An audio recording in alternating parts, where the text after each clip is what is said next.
Alright, welcome back to Jay's Retro Toys and Games.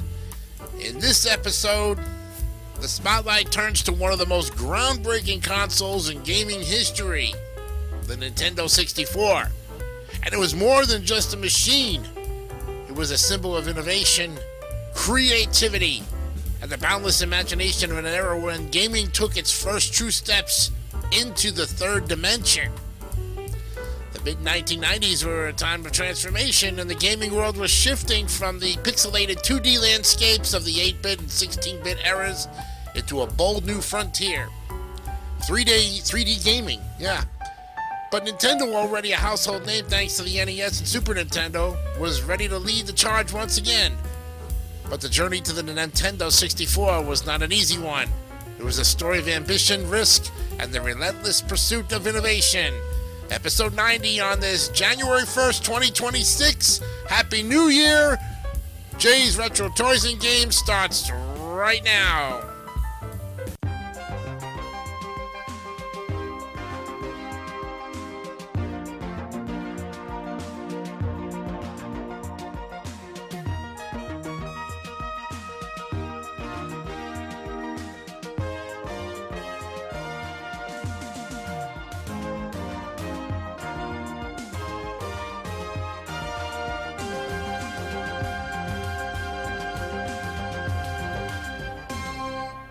I'm your host, Jason DeCanio. Happy New Year to all of you on Jay's Old TV channel. It is Thursday, January 1st, 2026, and this is our first show of the new year. Episode 90 is upon us, and what better way to continue the console wars but to look at one of probably the most interesting of the Nintendo consoles, the Nintendo 64. And we have all the information ready to go on this 90th episode. Let's delve right in. In 1993, Nintendo announced a mysterious new venture known as Project Reality. The name alone sparked curiosity and excitement. What could Nintendo possibly be planning after the success of the Super Nintendo Entertainment System? Well, the answer lay in a partnership that would change gaming forever. Nintendo joined forces with Silicon Graphics, the company renowned for its advanced computer graphics technology used in blockbuster films like Jurassic Park and Terminator 2. Together, they envisioned a console that could bring cinematic quality visuals into the home, and the goal was simple, yet revolutionary, to create a system capable of rendering fully 3D environments in real time.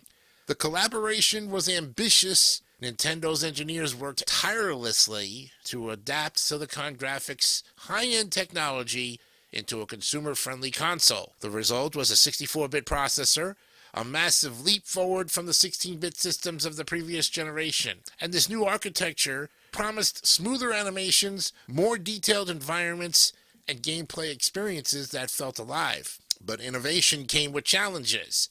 Developing for 3D was uncharted territory. Game designers had to rethink everything from camera movement to character control, and the learning curve was steep, but Nintendo was determined to lead the way. And as development continued, excitement grew, and Nintendo teased the console at trade shows, showing glimpses of its potential.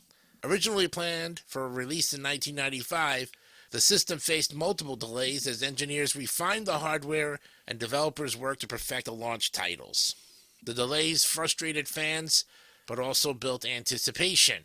Nintendo wanted to ensure that the console's debut would be flawless. Behind the scenes, teams were working on what would become Super Mario 64, a game that would define the system and the future of 3D gaming. By early 1996, the console was ready, and the name Nintendo 64 was chosen to highlight its 64-bit power, a clear statement that this was the next generation of gaming. To June 23rd, 1996, Japan witnessed the birth of the N64. The excitement was electric. Fans lined up outside stores, eager to experience the future of gaming. And when the console reached North America and Europe later that year, it became an instant sensation. The console's sleek, curved design stood out from its competitors, but what truly captured attention was its controller. With its three-pronged shape, and central analog stick. It looked futuristic, even strange. But that analog stick would become one of the most important innovations in gaming history. Nintendo also introduced 4 controller ports on the console, encouraging multiplayer gaming right out of the box. It was a design choice that would define countless living room battles and friendships for years to come. Well, the console's success depends on its games, and the Nintendo 64 delivered some of the most iconic titles ever created. Well, at launch, Super Mario 64 stunned the world. It wasn't just a new Mario game, it was a revolution. And players could explore vast 3D worlds, leap across platforms, and interact with environments in ways that felt completely new. Then came The Legend of Zelda: Ocarina of Time, released in 1998. It was a masterpiece of storytelling, exploration, and innovation. The game introduced mechanics like Z-targeting, allowing players to lock onto enemies in 3D combat, a feature that became a staple in modern gaming. GoldenEye 007 turned the console into a multiplayer powerhouse. Its split-screen deathmatches became legendary, setting the stage for the future of first-person shooters. And then there were the party classics: Mario Kart 64, Star Fox 64, and Super Smash Bros. Each one brought people together, creating memories that still resonate today. One of the Nintendo 64's greatest strengths was its partnership with Rare, a British studio that became synonymous with innovation. Rare's games pushed the console to its limits, blending humor, creativity, and technical brilliance. Banjo-Kazooie and Banjo-Tooie offered expansive worlds filled with charm and challenge. Donkey Kong 64 showcased the console's graphical power, while Perfect Dark refined the first-person shooter formula that GoldenEye had pioneered.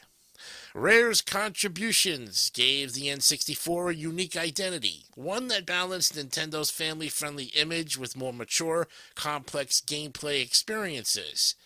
And despite its groundbreaking design, the N64 faced significant challenges. Nintendo made the controversial decision to continue using cartridges instead of CDs. Cartridges offered faster load times and durability, but their limited storage capacity restricted developers from including high-quality audio and full-motion video. This decision led some third-party developers to shift their focus to competing platforms like Sony's PlayStation, and as a result, the N64's game library was smaller, but it was filled with quality over quantity. Developers learned to compress data, optimize performance, and push the hardware to its limits. And the N64 became a playground for experimentation where innovation thrived despite constraints.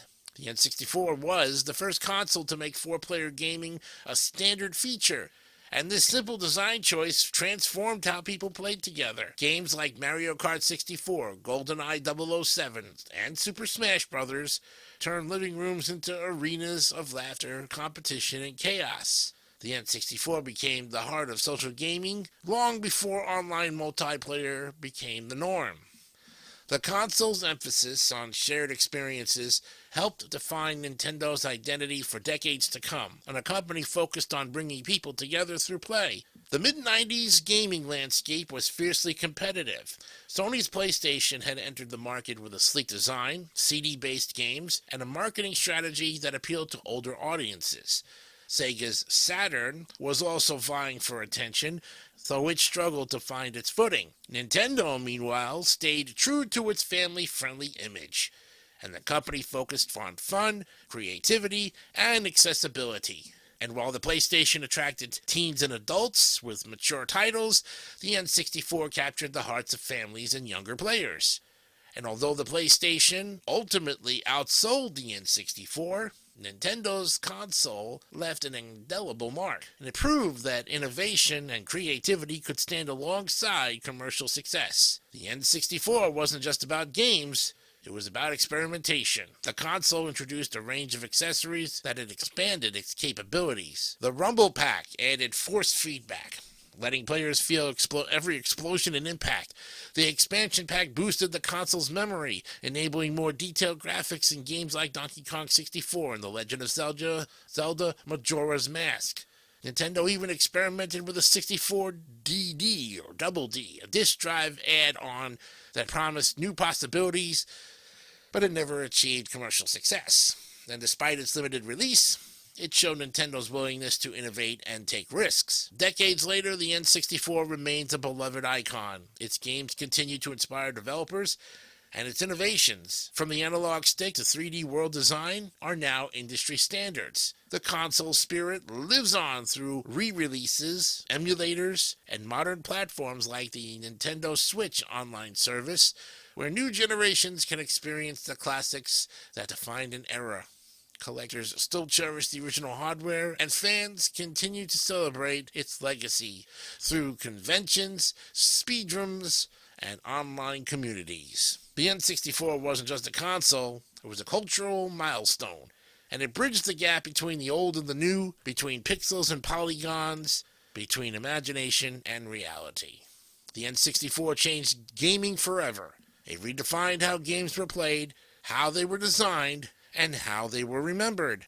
Its legacy endures not just in nostalgia, but in the DNA of every modern game. Even decades later, the sound of that startup chime, the feel of that controller, and the memories of those timeless adventures remind us why the N64 will always hold a special place in gaming history. This has been the history of the N64, brought to you by Jay's Retro Toys and Games. And if this episode brought back memories or taught something new, don't forget to like this video, subscribe to the channel, and hit that notification bell to catch more episodes of Jay's Retro Toys and Games. I'm Jason Icanio. Thank you for joining us here on the 90th episode. Happy New Year once again to all of you. Make it a good 2026. We'll be back again with another look at the console wars, continuation with another great console next time on Jay's Retro Toys and Games. Bye for now, and stay safe.